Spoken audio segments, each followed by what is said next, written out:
TV Radio. Live TV Radio.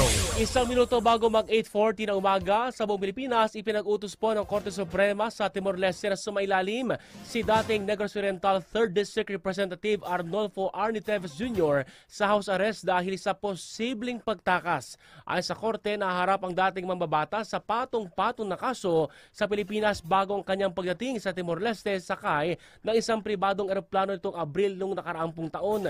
Binigyan din naman ng Korte na nangungumpahan sa isang bahay na nagkakalaga ng $10,000 kada buwan si Teves kasama ang asawa at dalawang anak, gayon din ang tig-10 Filipino at Timorese na mga manggagawa.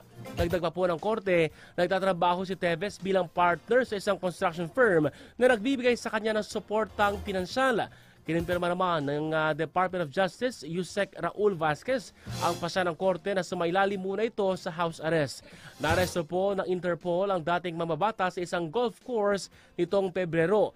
Itinuturong mastermind si Teves sa pagpatay kay dating Negros Oriental Governor Ruel Degamo at iba pa noong Marso 4 noong 2023. Newsline.